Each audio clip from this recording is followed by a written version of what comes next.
محمد عبد الله محمد فرماجو.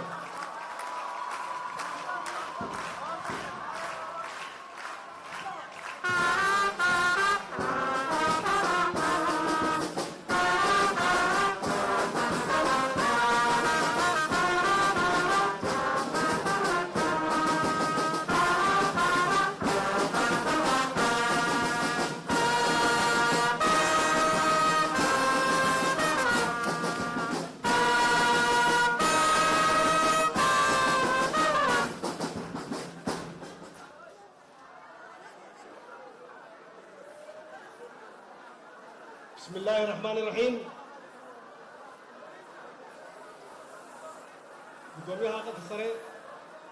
ra'iisul wasaare ku-xigeenka golaha wasiirada xildhibaanada labada aqal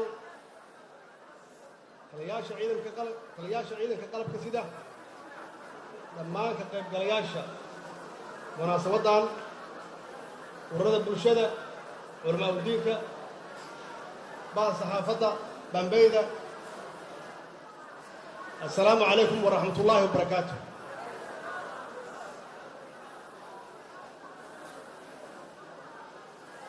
waxaan rabaa halkan inaan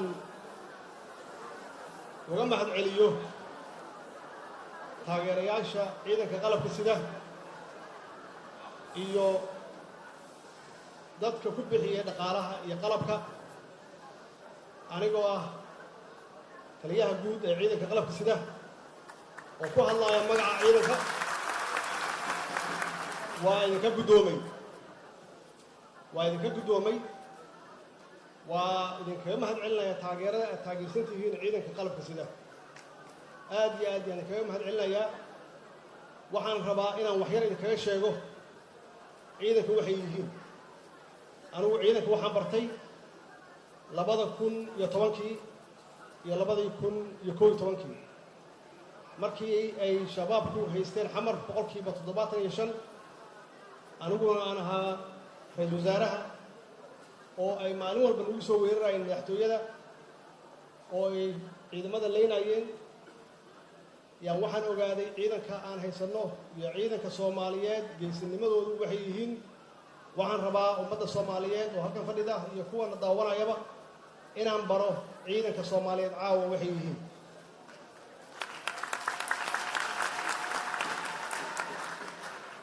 waxaan ka bilaabayaa oo aan la shaqeeyay Generaal Bile oo halkan jooga. markaan leeyahay ciidanka qalabka sida waa isku wadaraya Generaal Saacid waxaan ka codsanayaa halkan inaad timaado oo markaas ahaa taliya ku-xigeenka. waxaan rabaa inaan u yeero Generaal Saney iyo kulli ciidamadii ila shaqeeyay oo magaalada wax ka xoreeyay halkaas soo istaag kulligiin.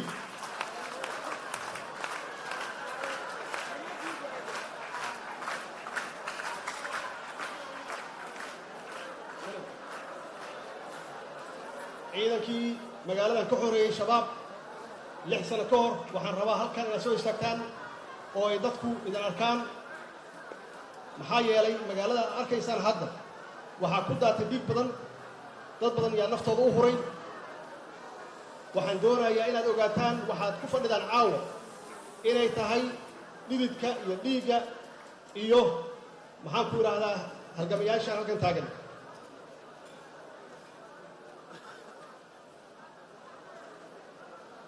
ciidamada halkan aad ka arkaysaan waxa weeye ciidan ku soo dagaalamay iyagoonan haysan mushahar, iyagoonan raashin haysan, iyagoo markay dhaawacmaan aan la daaweynaynin, iyagoo kii dhinta carruurtooda aan la daryeelin. xaggee ka helaysaa ciidan noocaas oo kale ah adduunka? xaggee ka helaysaa? annagu haddaan nahay bini aadan, khaasatan haddaan Soomaali nahay, ma xasuusanno shalay abaalna ma lihin. caawa jeneraaladan aad arkaysaan iyo korneelada aad arkaysaan iyo saraakiisha aad arkaysaan waa saraakiisha aad ku fadhidaan halkan caawa.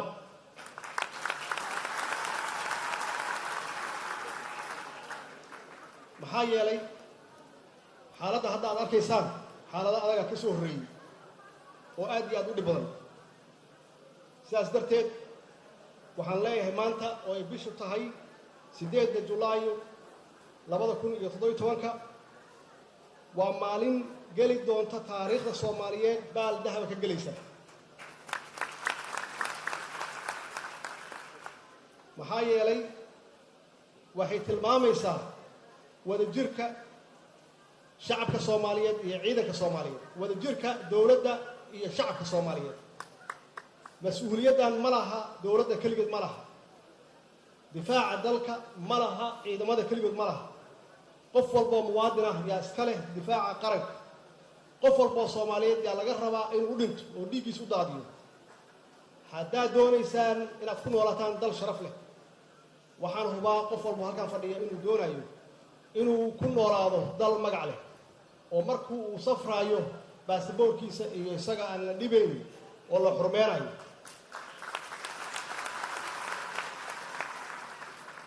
laguma gaari karo intaasoo sharaf ah aad arkaysaan laguma gaari karo ciidan la'aan dawlad walba iyo dal walba intay ciidankoodu yahay yay sharafkeedu tahay oo la ixtiraamaa oo ay magac leedahay sida hadda xaaladdu ay tahay waxaan leeyahay waxaan joognaa 2010 maxaa yeelay shabaabka magaaladan lagama bixin lahayn haddaysan shacabka taageerin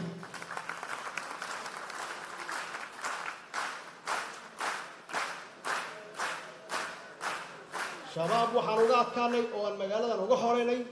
taageeradiina waxaan uga horeynay taageeradiina aad siinaysaan ciidamada qalabka sida biyaha iyo caanaha iyo cuntada ka daba wadaan waxaan rabaa inaan halkan ku magacaabo ama aan ka sheego batuulo inay halkan noo timaado oo hogaaminaysay dumarka Soomaaliyeed oo daba socday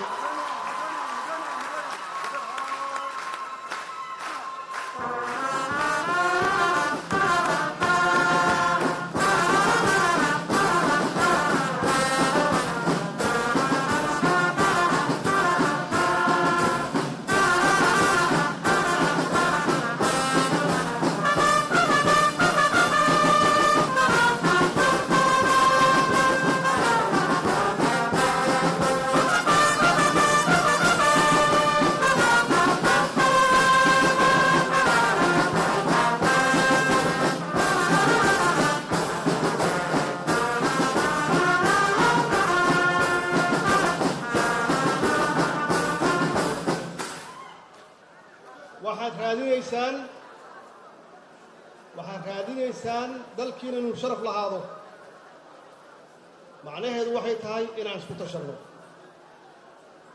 waxa weeye inaan isku tashanno ciidanka AMISOM oo waalaheen ah oo halkan noogu yimid inayna difaacaan waxay nala joogaan muddo 10 sano ah waxaan idiin sheegayaa 10 sano dambe nalama joogayaan sidaas darteed waa u mahad celinaynaa waa ku mahadsan yihiin abaal weyn waa uga haynaa laakiin waxaa loo baahan yahay si sharafkeena iyo karaamadeenna ay u soo noqoto waa inaan awood u lahaano inaan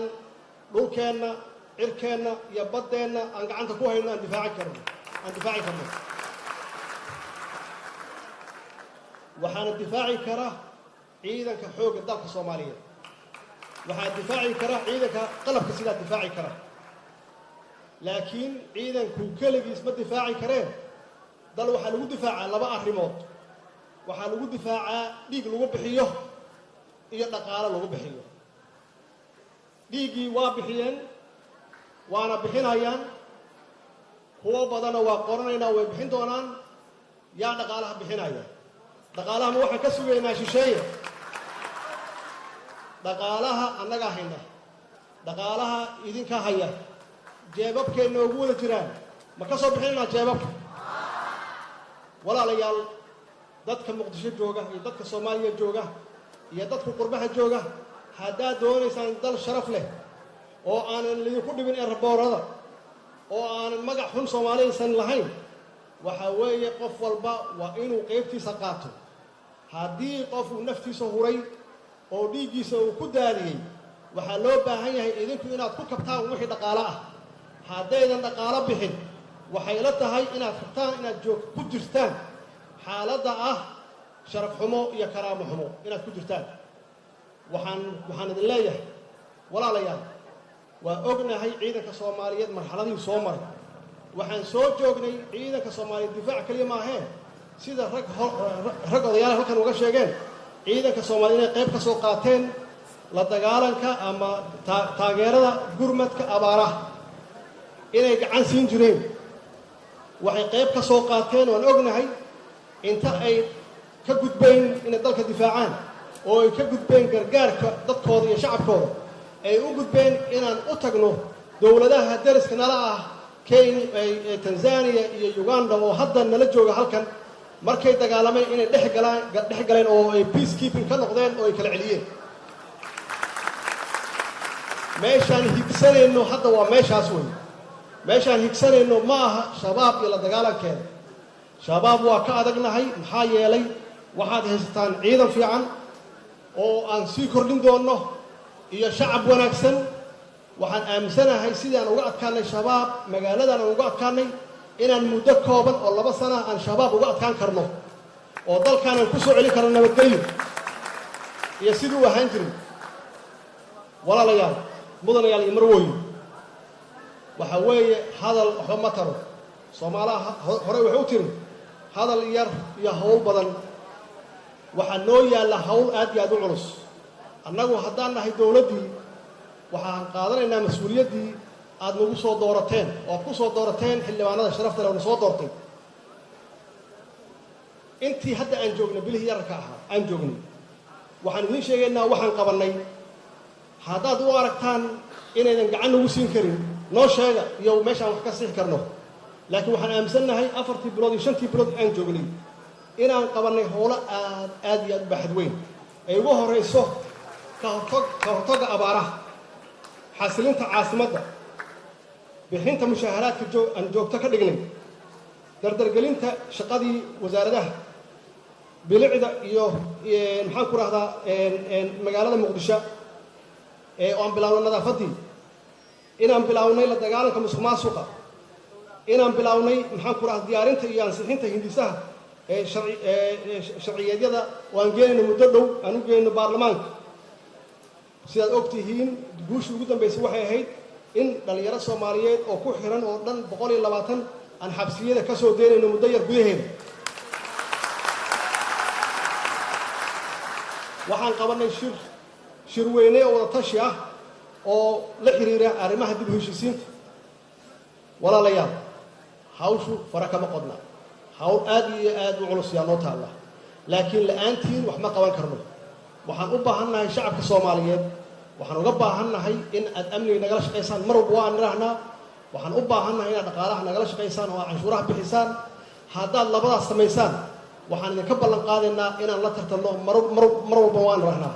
dawladaha kale oo runtii dadkeenu ay u qaxaan inaan la tartanno oo aan helno dad badan oo qaxooti oo noo yimaada bacdamaa dalkeenu yahay dal khayraad badan dadkeenu ay yihiin dad firfircoon oo markiiba wax barta iyo dad badan oo qurba joog oo wax soo baratay oo diyaar u ah inay dalkooda dib ugu soo noqdaan maanta fursad ayaan haysanaa Soomaaliyeed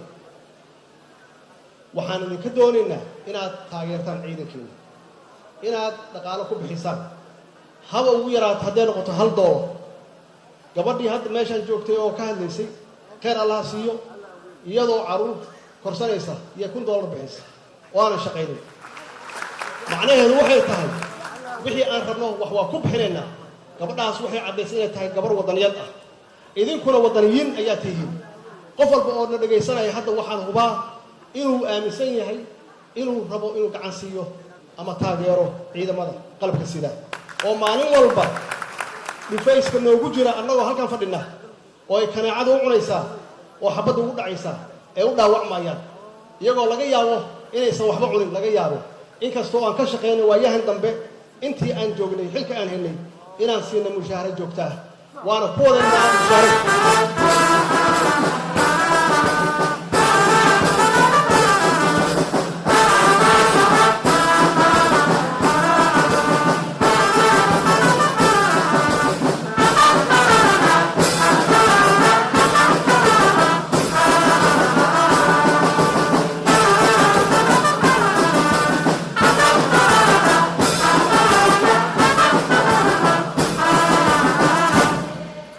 dambaystii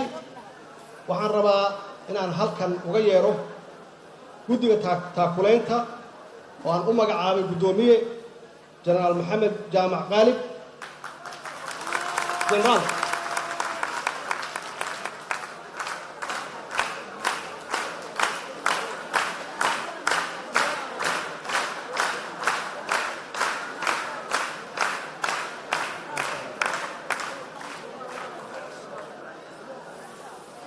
iyo ku-xigeenkiisa sheekh nuur baaruud burxan fadlan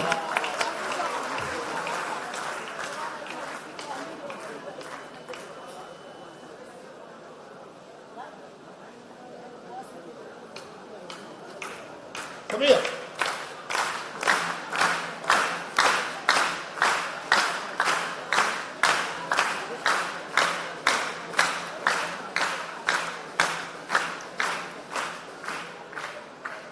السلام عليكم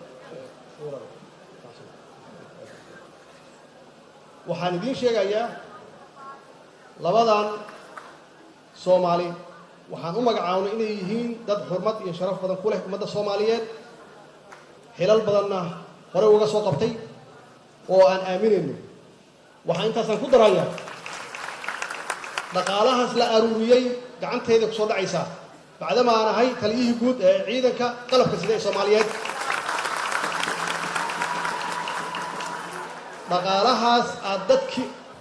dhaqaalahaas aad ku tabarucdaan ciidamadiina qalabka sida oo cadowga hor fadhiya dhaqaalahaas wuu gaari haddii ilaahay ay ummadda Soomaaliyeed ay gartaan oo jeebkooda si fiican wax uga soo bixiyaan waxaa laga yaabaa iska daa mushaaharo iyo caafimaadkooda inaan guryo ugu dhisnaba ciidanka maanta fursaddaan haysanno mar walba ma imaanayso haddii shalay aan la idin raadinin oo aan la idin samaynin maxaan ku yidhahda xafladdan oo kale oo madaxdii qaranka iyo ciidamadii qalabka sida iyo shacabkii Soomaaliyeed aysan idin hor imaanin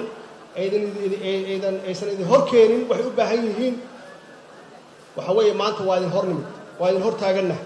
mas-uuliyaddan waa mas-uuliyad aan wada leenahay naga wada dhexaysa mas-uuliyad cid gaar ah ee u leedahay ma jiraan dalkan wuxuu u baahan yahay in dalkan laba nabadeeyo dalkan wuxuu u baahan yahay in cadowga laga celiyo haddaadan dhiig huri karin oo aadan naftaada ku hurayn walaalayaalow dhaqaalaha nagu kaalmeeya haddii weli dalkaani uu kaaga jira lahjaclo dalkan waa dal wanaagsan waa dal meel fiican ku yaalla oo ilaahay wax walbana siiyey haddii aanan nabad la helin nolol la heli maayo furaha noloshu waa nabadda wey annaguna waxaan ka shaqaynaynaa nabaddaan ka shaqaynaynaa nabaddana waxaa ugu horreeya ka shaqaynaya ciidamada qalabka sida haddii iyagu naftooda idin hureen idinkuna waxaa la rabaa jeebkiina inaad furtaan iyo qalbigiinaba ugu dambeyn waxaan rabaa kitaabkii aw odayaal waxaan sii kitaabkan oo hadiyad ah ammaanadan idiin dhiibay kitaabkaana ku dara waa kitaab jaamaca weeye dad islaana nahay ammaanada aad noo dhiibtaan waa ilaahay hortiisa inaan idin ilaalinayno aanan gaarsiinayno ciidamada qalabka sida ee Soomaaliyeed habeen wanaagsan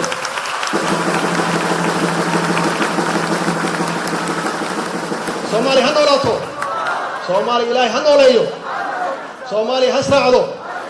ciidamadeena iyo dalkeena Allah xoojiyo wax walba anaga nagu xiran yihiin Allah qulubteena soo duubo wa ma santiin wa salaamu alaykum wa rahmatullahi wa barakaatuh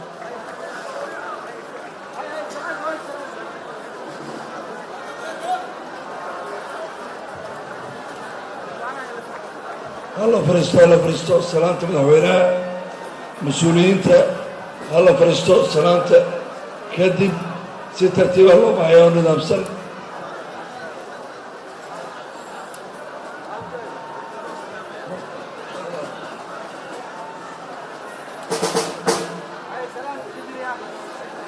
هاي هلا فريستو وحي هلا فريستو مدحوينها وسلام يا سراكيش سلام قركم قادنا يا فضلا هلا فريستو